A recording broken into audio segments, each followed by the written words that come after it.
Well, good morning. We just finished an update with Admiral Brad Cooper, the CENTCOM commander, across the CENTCOM AOR, our leadership and troops, as you would expect, doing a fantastic job. 2 days ago, under the direction and direct orders of President Donald J. Trump, the Department of War launched Operation Epic Fury, the most lethal, most complex, and most precise aerial operation in history. For 47 long years, the expansionist and Islamist regime in Tehran has waged a savage, one-sided war against America. They didn't always declare it openly, except for their constant chants of death to America. They did it through the blood of our people. Car bombs in Beirut, rocket attacks on our ships, murders at our embassies, roadside bombs in Iraq and Afghanistan, funded and armed by Iranian Quds Force and IRGC killers. My generation of veterans carry the names of brothers who never came home. Brothers butchered by Iranian-backed roadside bombs and well-armed militias, thousands of our own. We didn't start this war, but under President Trump, we are finishing it. Their war on Americans has become our retribution against their Ayatollah and his death cult. It took the 47th president, a fighter who always puts America first, to finally draw the line after 47 years of Iranian belligerence. He reminded the world, as he has time and time again, being an American means something unbreakable. If you kill Americans, if you threaten Americans anywhere on earth, we will hunt you down without apology and without hesitation, and we will kill you. President Trump has also been very consistent. Crazy regimes like Iran, hell-bent on prophetic Islamist delusions, cannot have nuclear weapons. It's common sense. Many have said it, but it takes guts to actually enforce it, and our president has guts. Iran's stubborn and self-evident nuclear pursuits, their targeting of global shipping lanes, and their swelling arsenal of ballistic missiles and killer drones are no longer tolerable risks. Iran was building powerful missiles and drones to create a conventional shield for their nuclear blackmail ambitions. Let me say that again. A conventional shield for their nuclear blackmail ambitions. Our bases, our people, our allies, all in their crosshairs. Iran had a conventional gun to our head as they tried to lie their way to a nuclear bomb. It almost worked under Obama and his terrible deal, but not under this president. Turns out the regime who chanted death to America and death to Israel was gifted death from America and death from Israel. This is not a so-called regime change war, but the regime sure did change, and the world is better off for it. Today, in their desperation, the enemy is unmasked, as Iranian missiles and drones rain down indiscriminately on the hotels, airports, apartments, and other civilian targets of their neighbors. Cowardly terrorist tactics from a regime that for decades has trafficked in cowardly terrorist tactics, lies, death, and destruction to this day. The Iranian leadership has built nothing except proxies and missiles and drones and deeply buried nuclear factories and facilities. Peaceful nuclear ambitions do not need to be buried underneath mountains. Last June, Operation Midnight Hammer obliterated their nuclear program to rubble. Afterward, we told them plainly, that's it, now make a deal. They arrogantly refused. We said, rebuild it, and we'll stop you again, this time far worse.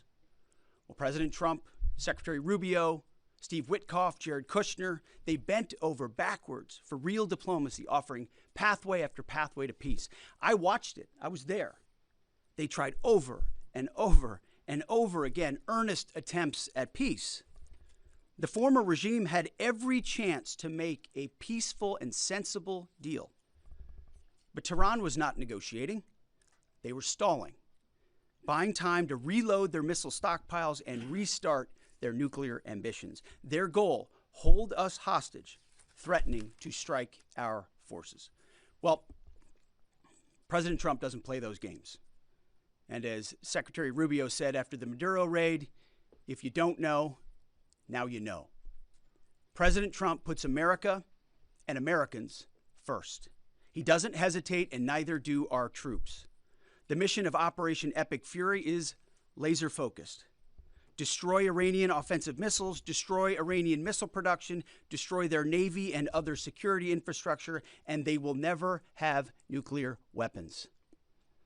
We're hitting them surgically, overwhelmingly, and unapologetically.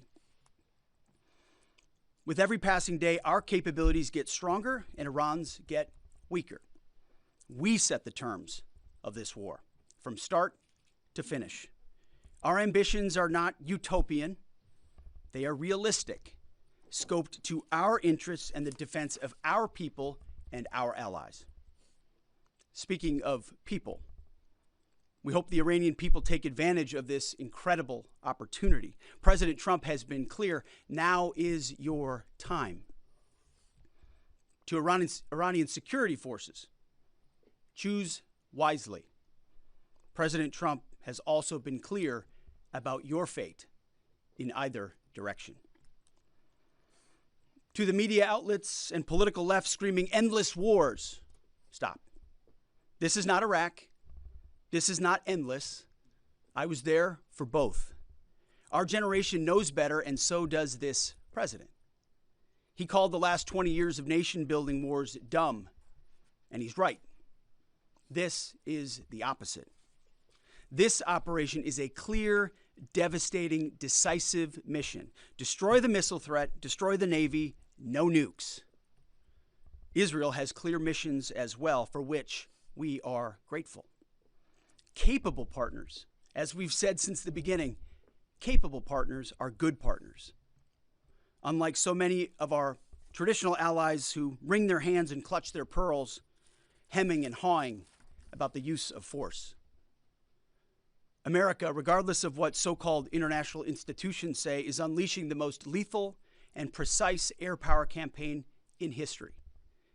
B-2s, fighters, drones, missiles, and of course, classified effects. All on our terms, with maximum authorities. No stupid rules of engagement, no nation-building quagmire, no democracy-building exercise, no politically correct wars. We fight to win, and we don't waste time or lives. As the president warned, an effort of this scope will include casualties. War is hell, and always will be. A grateful nation honors the 4 Americans we have lost thus far and those injured. The absolute best of America. May we prosecute the remainder of this operation in a manner that honors them. No apologies, no hesitation, epic fury for them and the thousands of Americans before them, taken too soon by Iranian radicals. Before I turn it over to General Kane for the operational update, let me speak straight to you, the Joint Force, our warriors on the front lines. This is your moment. This is the generational turning point America has waited for since 1979, and since the rudderless wars of hubris, my generation, our generation, endured. Don't listen to the noise. Just stay focused. Our commander-in-chief is steady at the wheel. We face a determined enemy, but you are better. But we must prove it every single day. History doesn't care if we're tired, if we're scared, or if the fight feels big. It demands warriors who rise anyway. Peace through strength, the warrior ethos, lethality, unity of purpose, those are not slogans. They're the beating heart of what it means to wear the uniform, that uniform. You think clearly under fire, you act decisively in chaos, you uphold the Constitution, and you uphold our country without hesitation. We are not defenders anymore. We are warriors, trained to kill the enemy and break their will. History is watching. Be the force you swore an oath to be, focused, disciplined, lethal, and unbreakable. We will finish this. on America First conditions of President Trump's choosing. Nobody else's, as it should be. And know this above all, President Trump and I have your back, always. Through fire, through criticism, through fake news, through everything. We unleash you because you are the best, most powerful, most lethal fighting force the world has ever seen. May Almighty God watch over you, and his providential arms of protection extend over you.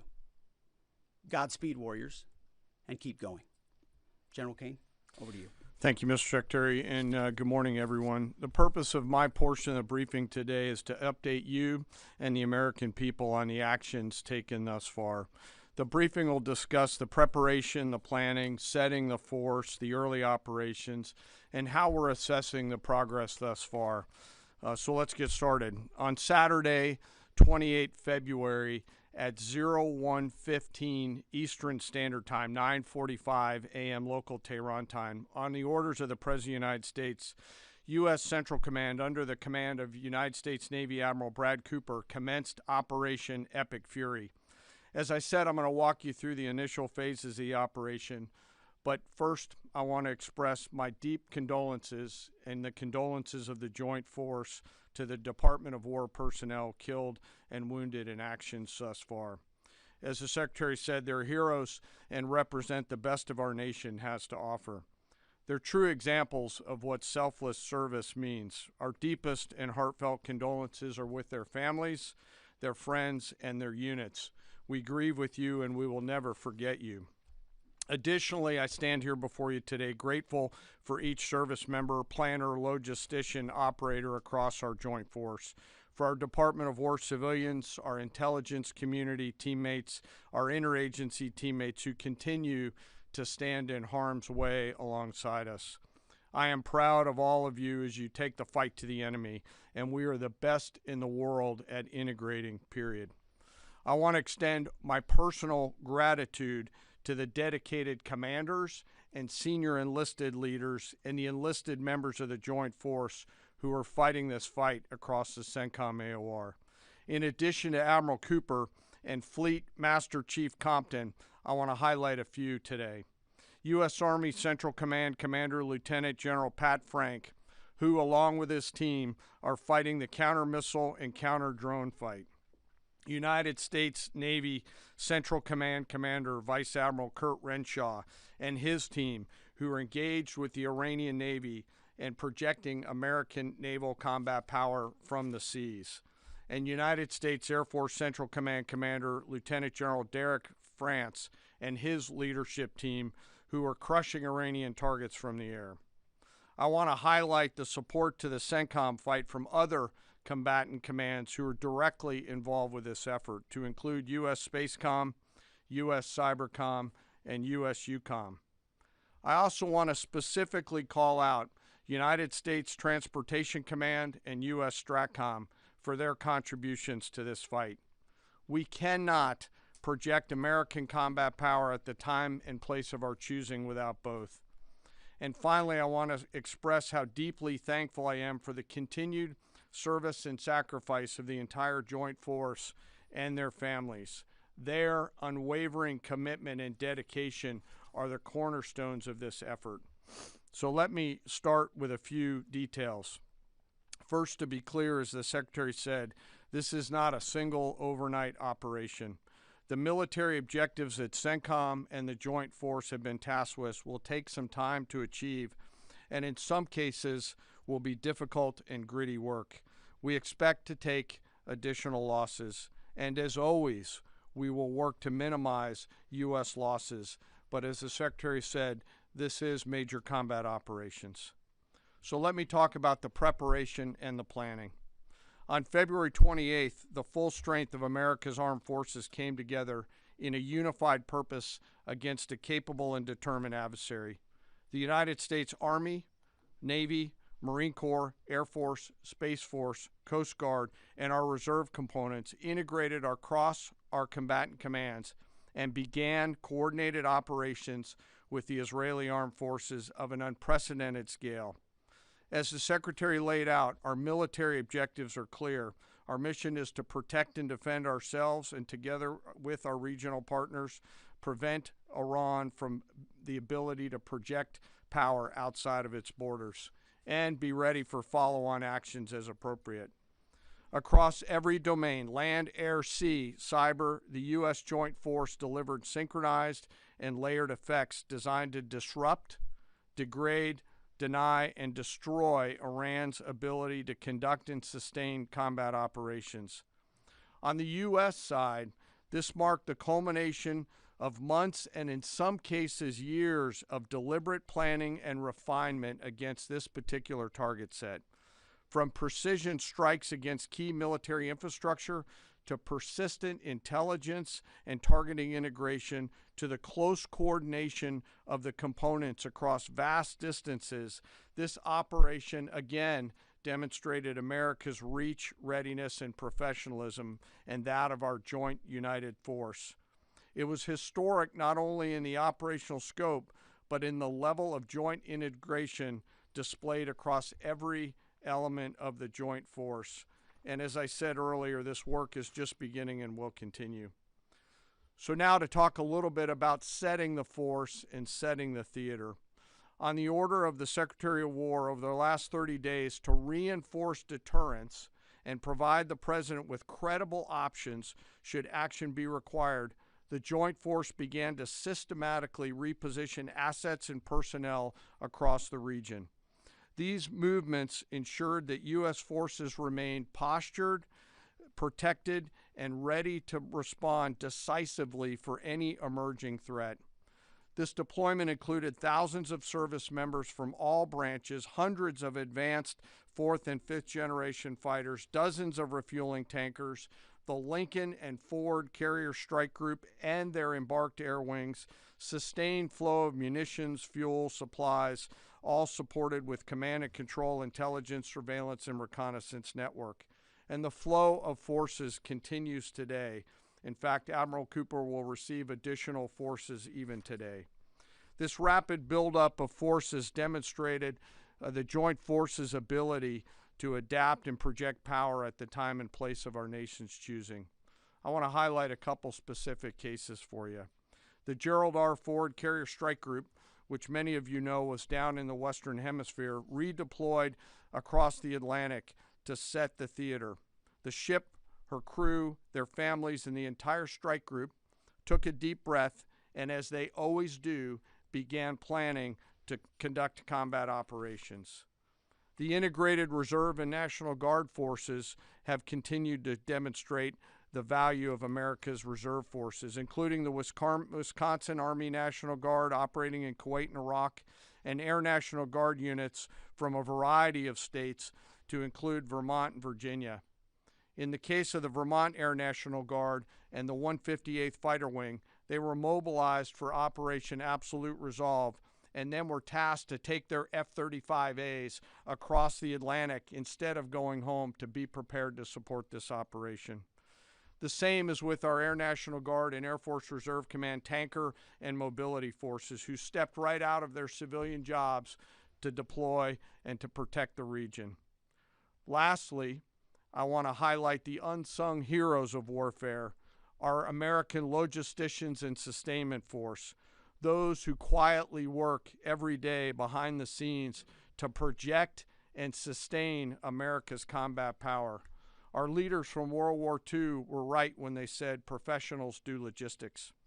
As regional tensions rose, the Joint Force elevated our force protection measures on the order of the Secretary and repositioned discreetly civilians and non-essential personnel designed to ensure the safety and security of our joint force. By the time operations began, only essential forces remained on our bases and in theater, all ready, capable to respond. So now let me move to H hour. At 3:38 p.m. on Friday, February 27th, the United States Central Command, through the Secretary of War, received the final go order from President Trump. The President directed, and I quote, "Operation Epic Fury is approved. No aborts. Good luck," close quote. In the region, every element of the joint force made their final preparations. Air defense batteries readied themselves, checking their systems to respond to Iranian attacks. Pilots and crews rehearsed their strike packages for the final time. Air crews began loading their final weapons, and 2 carrier strike groups began to move towards their launching points. Across the globe, our operations centers came alive in Tampa, Florida, here at the Pentagon, and of course forward in the Central Command AOR. As always, operational security was paramount as we sought to maintain and sustain the element of surprise. This operation was highly classified so that at H hour, the enemy would see one thing: speed, surprise, and violence of action. The first movers were U.S. Cybercom and U.S. Spacecom, layering non-kinetic effects, disrupting and degrading and blinding Iran's ability to see, communicate, and respond. At H hour, the beginning of major combat operations, 01:15 local Eastern Daylight Time, 9:45 local AM Tehran time, as dawn crept up across the Central Command AOR, the skies surged to life. More than 100 aircraft launched from land, sea, fighters, tankers, airborne early warning, electronic attack, bombers from the States, and unmanned platforms, forming a single synchronized wave. This was a daylight strike based on a trigger event conducted by the Israeli Defense Forces, enabled by the U.S. intelligence community. The first shooters at sea were Tomahawks unleashed by the United States Navy, closed in on Iranian naval forces, and began to conduct strikes across the southern flank in Iran. On the ground, forces fired precision standoff weapons, measured, deliberate, precise, and lethal. This was a massive, overwhelming attack across all domains of warfare, striking more than 1,000 targets in the first 24 hours. We are now roughly 57 hours into the operation. In the initial phase, CENTCOM's focus was systematic targeting of Iranians' command and control infrastructure, naval forces, ballistic missile sites, and intelligence infrastructure designed to daze and confuse them. Coordinated space and cyber operations effectively disrupted communications and sensor networks across the area of responsibility, leaving the adversary without the ability to see, coordinate, or respond effectively. The combined impact of these strikes, swift, precise, and overwhelming, has resulted in the establishment of local air superiority. This air superiority will not only enhance the protection of our forces, but also allow them to continue the work over Iran. Over the course of the last 2 days, the Joint Force has launched hundreds of missions from land and sea and delivered tens of thousands of pieces of ordnance. The effort continues to scale. This included American B-2 bombers, which again, similar to Midnight Hammer, flew a 37-hour round-trip sortie from the continental United States, dropping precision, penetrating munitions on Iranian underground facilities across the southern flank and slightly deeper. Additionally, Israel has separately executed hundreds of sorties against hundreds of targets.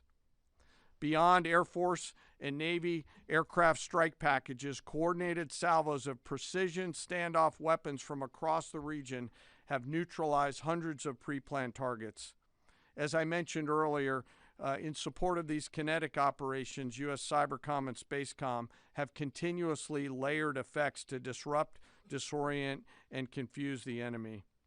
I will note that this operation had several combat firsts, which I'll allow at some point in the future Admiral Cooper to talk about since he owns the AOR.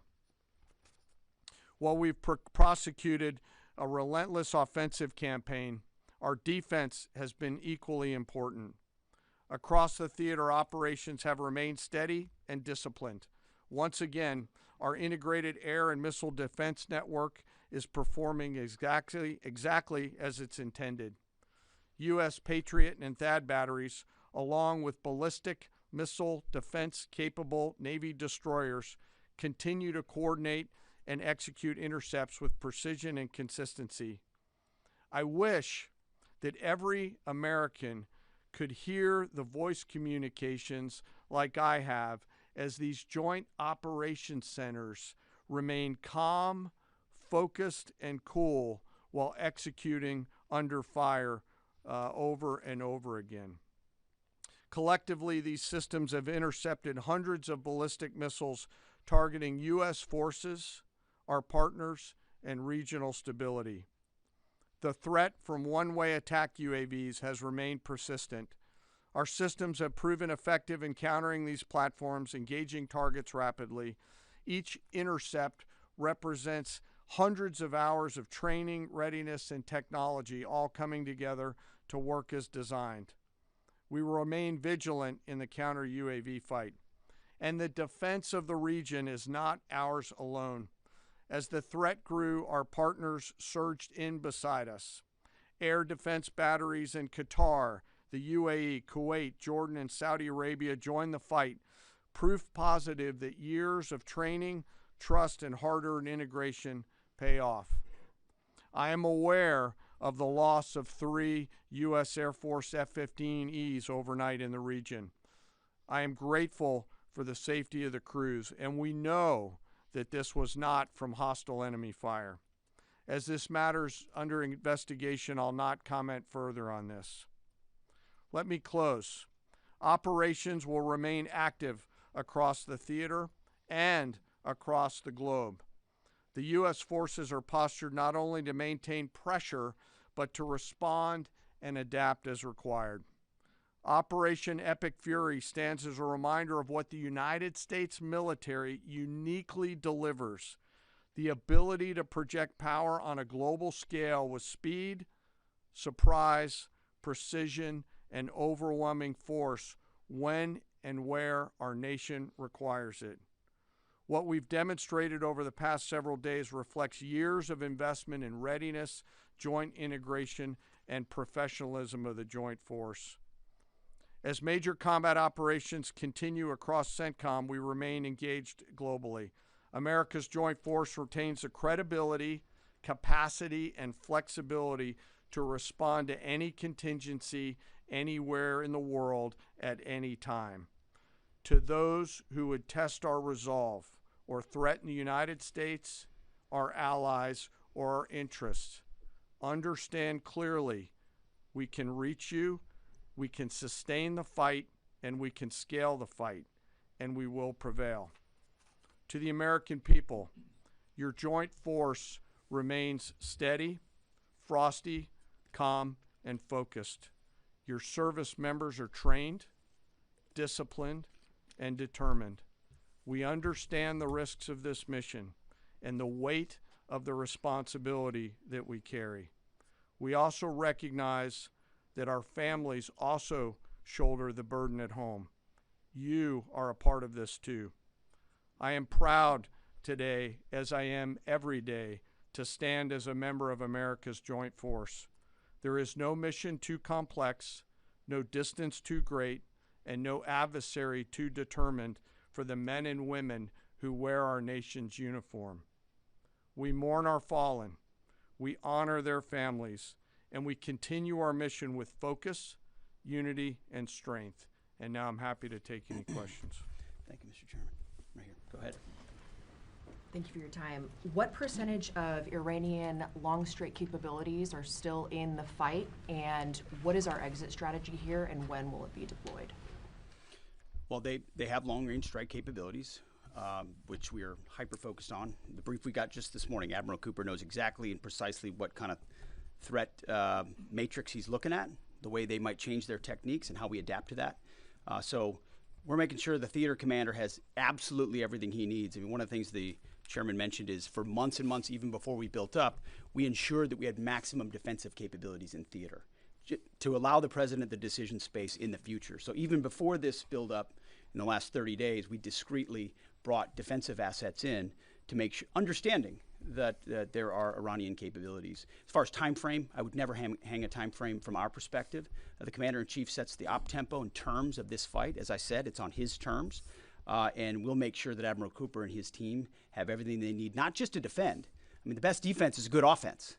And so we're aggressively pushing into that airspace over that southern flank to ensure that we control it and we destroy anything that moves that would attempt to shoot us. Think of it as shooting the archer instead of the arrows. That's where we want to be. And we have the kind of exquisite intelligence to get over the top, find that and destroy it. It won't happen overnight. This is a big battle space with a lot of capabilities. That's part of the reason why it's such a threat to us. That's why I talk about conventional umbrella to blackmail nuclear ambitions. They were building up this conventional arsenal in order to ensure that no one would ever block them from their ability to get nuclear weapons. So we're very clear-eyed about the nature of this Iranian threat, and we're going to get after it. I don't know if you have anything to add to that, Mr. Chairman.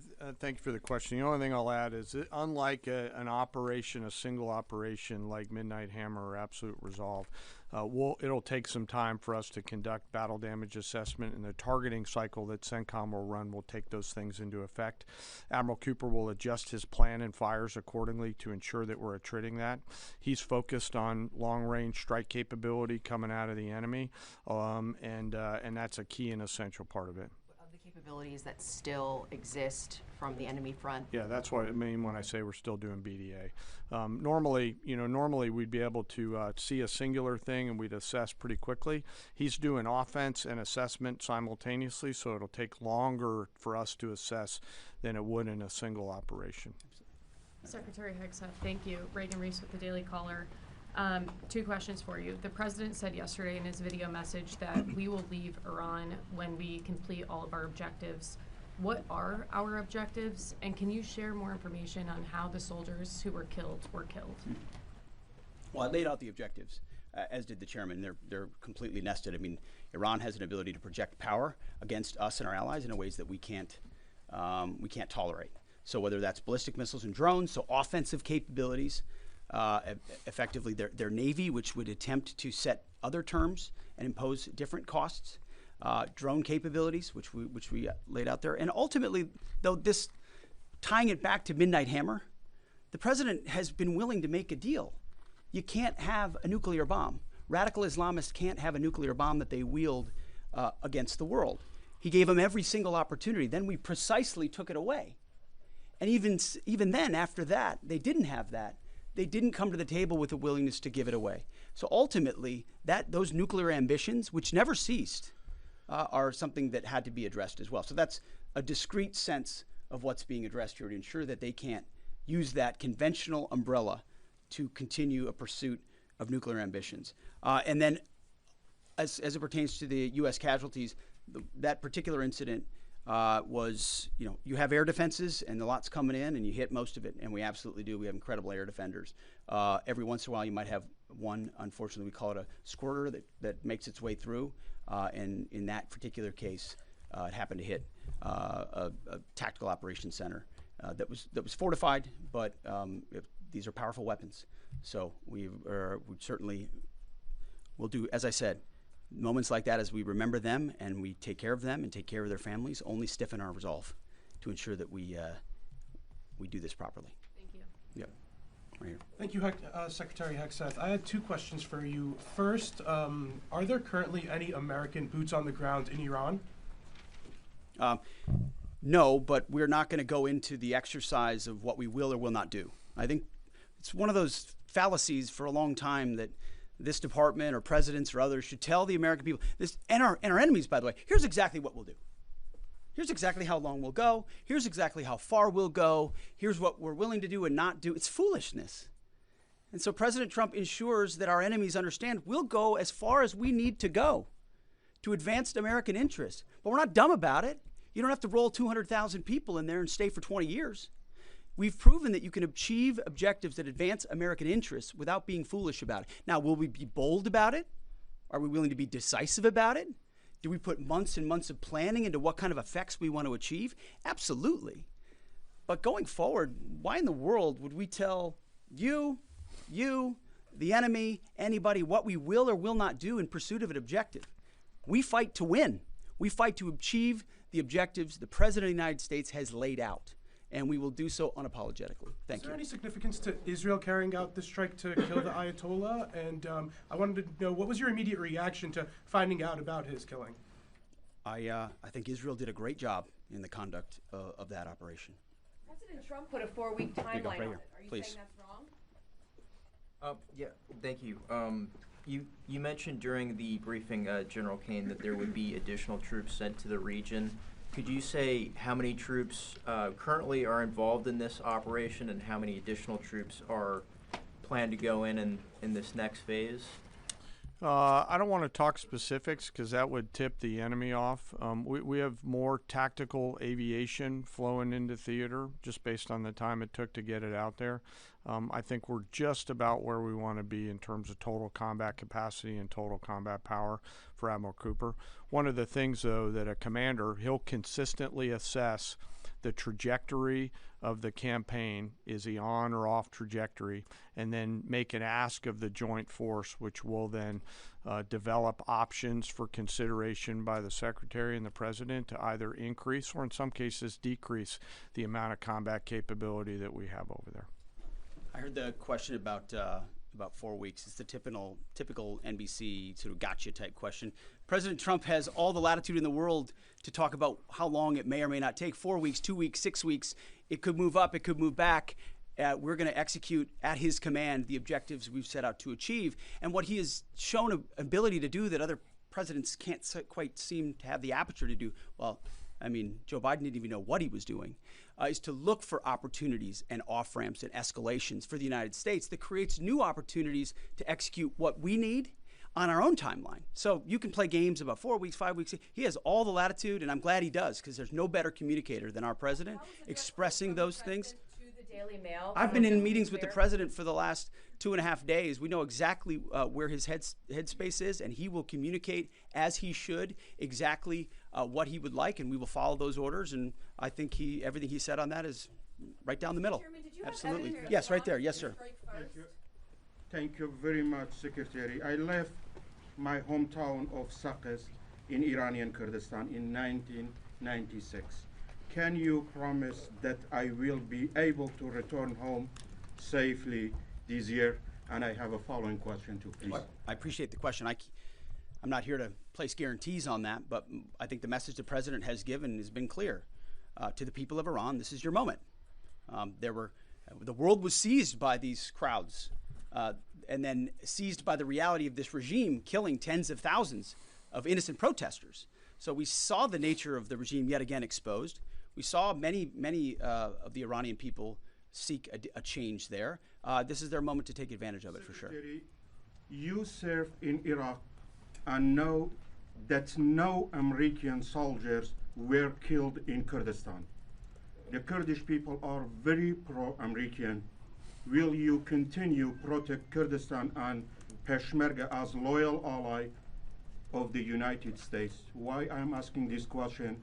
Because now Kurdistan is under attack by Iranian drones and by proxies in Iraq and on the region. I think I can speak to allies generally in the region who we've been in constant communication with. We have been standing shoulder to shoulder with them, and we appreciate their capabilities. Absolutely.